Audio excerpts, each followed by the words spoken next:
Bonjour à toutes et à tous et bienvenue dans Kana en aparté. Cette semaine, nous vous proposons la version longue de l'aparté de la semaine dernière consacrée à cette grande autrice qui est Fumio Kono, qui a signé entre autres les mangas Dans un recoin de ce monde, Le pays des cerisiers ou Pour Sanpei. Donc dans ce podcast, on va parler d'elle, mais pas seulement, on va surtout revenir sur un élément clé de son travail, le rôle du devoir de mémoire. En effet, que représente le manga dans tout ça, dans la transmission? Quelle est sa place? Que représente-t-il au Japon dans la transmission des événements de la Seconde Guerre mondiale? Et je vous propose de discuter de tout ça avec Agnès Desieux, documentaliste et médiatrice en manga à l'origine de l'association Gatchan qui œuvre pour la lecture et la promotion de la bande dessinée japonaise en France. Et pour mener cet entretien, Julie de la 5e de Couve est avec nous. Salut Julie. Bonjour à tous.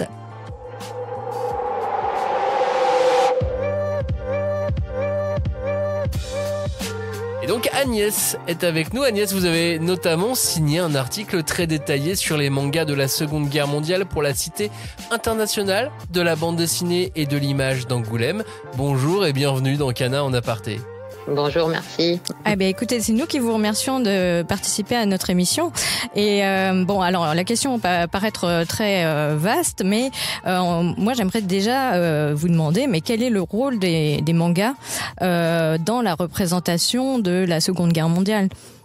Alors, c'est vrai que c'est un sujet très vaste. Alors, pour répondre directement, puis après je vais détailler, le manga peut joue un rôle informatif, voire on pourrait dire pédagogique auprès du lectorat, que ce soit le lectorat français, parce que c'est une façon très différente de découvrir la Seconde Guerre mondiale.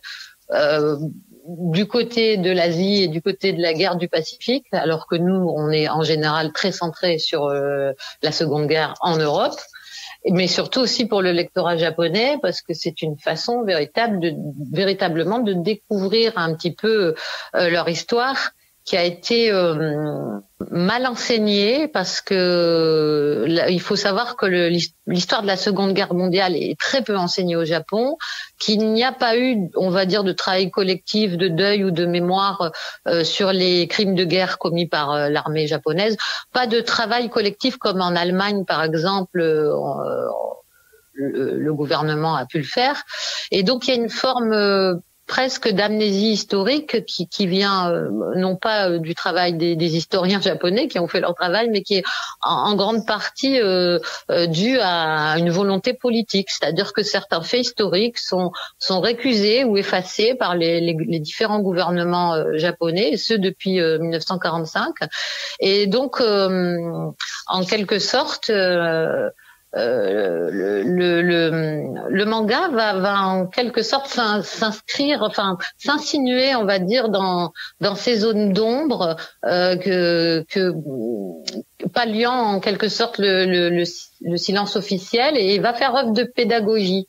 Et le fait que le manga est aussi extrêmement lu au Japon, extrêmement populaire, peut nous faire comprendre aussi l'impact et l'influence qui peut avoir sur ce sujet-là auprès de la société. Donc une société qui a été effectivement qui est une population japonaise dans son ensemble qui a une idée assez vague de son histoire, qui a pas vraiment conscience du sort qui a été réservé en particulier aux populations asiatiques ou aux prisonniers de guerre alliés.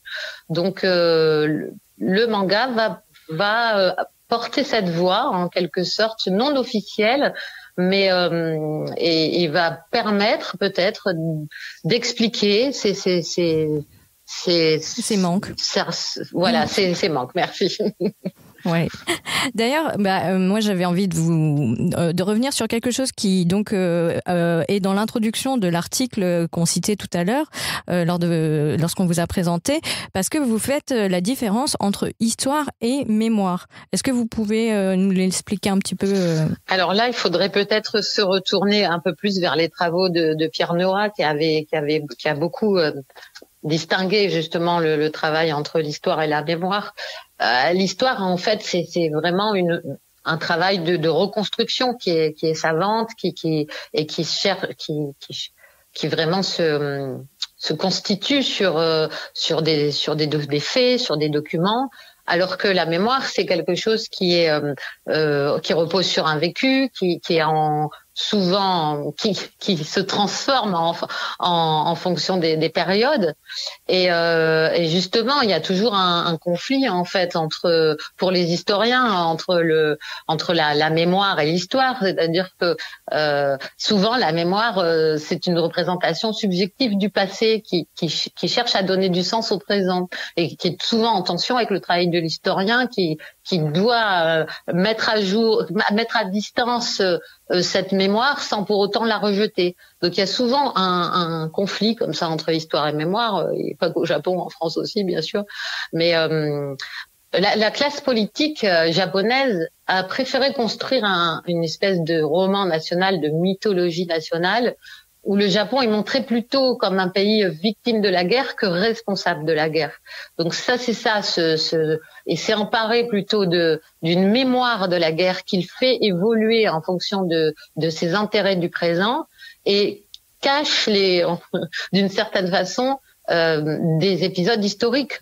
Et c'est vraiment, c'est en ça qu'on parle de révisionnisme au Japon, c'est-à-dire que on refuse de reconnaître des actes jugés par la communauté internationale comme des crimes de guerre. On a tendance à passer sous silence des zones sombres de son histoire. Et donc on reconstruit en quelque sorte sur une mémoire qui est lacunaire, quoi. Donc effectivement voilà. Bon, Mais pour revenir donc sur l'œuvre de Fumio Kono qui nous intéresse aujourd'hui, que ça soit dans Les Recoins de ce monde ou Le Pays des cerisiers, en quoi vous diriez que ces œuvres se démarquent des mangaka, des autres mangas qui essayent de témoigner de cette période-là? Alors c'est vrai que moi j'ai beaucoup travaillé sur Mizuki et Tezuka et sur Nakazawa qui ont vraiment vécu eux-mêmes la guerre, soit adolescents, soit enfants, soit enrôlés dans l'armée impériale pour Mizuki. La différence évidemment avec cette mangaka, c'est qu'elle est née à la fin des années 60, donc elle n'a pas connu directement la guerre. Donc déjà c'est pas un témoignage, on va dire, direct. Et donc, mais pour autant, c'est une fiction qui va justement s'intéresser de près à la vie quotidienne, en particulier des femmes pendant la guerre. Et ce qui m'a intéressée, c'est effectivement, c'est une des rares autrices, en tout cas qu'on a en France de traduite, de disponible, qui s'est intéressée à la guerre de cette façon-là.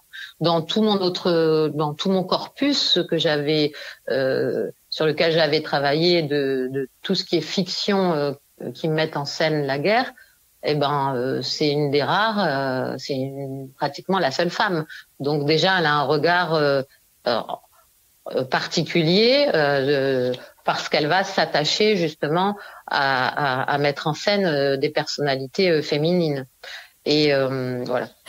Mais du coup, est-ce que vous, nous, on sait que donc votre article propose donc d'analyser certains regards que le manga nous propose, et que ce n'est pas quelque chose qui est exhaustif. Mais est-ce que, ce manga nous aide quand même à mieux comprendre. Quand je dis ce manga, je parle évidemment de l'œuvre de Fumio Kono, qui est quand même vraiment, comme vous l'avez dit tout à l'heure, quelque chose qui est fictif, mais qui est quand même qui utilise beaucoup de détails qui sont véridiques, qui avaient lieu à cette époque-là, à l'époque où elle place son histoire. Oui, et d'autant que l'originalité aussi de ce personnage, que je tiens à souligner, réside dans le fait qu'elle dessine et qu'elle consigne ses dessins dans des carnets, et qu'elle croque aussi bien des paysages qu'elle voit autour d'elle, qu'elle invente des petites bandes dessinées, qu'elle écrit dans le fameux cahier des avis, qu'elle fait des dessins documentaires pour justement...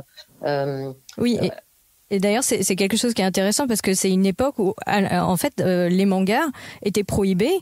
Et tout ce qui ne concernait pas la propagande nationaliste, c'était en fait interdit.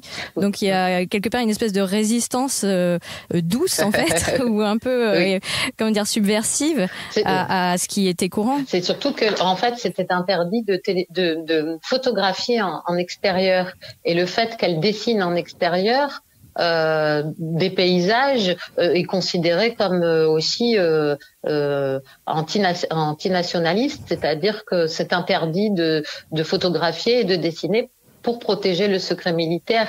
Donc, il y a effectivement cet événement où elle est surprise par la police militaire en train de dessiner et qu'elle est suspectée d'être une espionne. Voilà, donc on voit le rôle du dessin aussi qui est aussi qui sert de trace, de témoignage de l'environnement autour, quoi. Donc c'est ça qui est intéressant chez elle, c'est que elle utilise le dessin aussi pour s'introduire dans ses rêves, dans ses fantasmes, mais aussi de façon très documentaire, voilà, pour rendre compte du monde autour d'elle. Un grand merci à Agnès pour le temps qui nous a été accordé. C'est un sujet absolument passionnant. On pourrait en parler pendant des heures et vous écouter pendant des heures. Merci beaucoup d'avoir participé à cette émission. Merci à vous. Bonsoir. Pour lire l'article d'Agnès Desieux dont je vous parlais en intro de cette émission, ça se passe sur le site de la Cité internationale de la bande dessinée et de l'image d'Angoulême. Le lien est dans la description. Maintenant, il ne vous reste plus qu'à plonger dans la bibliographie de Fumio Kono avec en librairie Le Pays des Cerisiers, réédité depuis août 2023, tout comme Les Fleuristes du coin de la rue. Dans un recoin de ce monde a été réédité au début de cette année 2024. Pour Sanpei est de retour depuis le mois de juin en librairie, tout comme Une longue route, et en 2025, Pipiracho sortira et peu à peu on arrivera donc à l'intégralité de la bibliographie de Fumio Kono disponible en France au label Made in, avec quelques bonus supplémentaires d'ailleurs et notamment de la contextualisation. Merci à tous pour votre écoute et puis n'oubliez pas, un commentaire, une note ou des petites étoiles, c'est toujours encourageant, et n'oubliez pas non plus de vous abonner à l'émission. Salut à tous et on se retrouve la semaine prochaine pour une émission pleine d'action.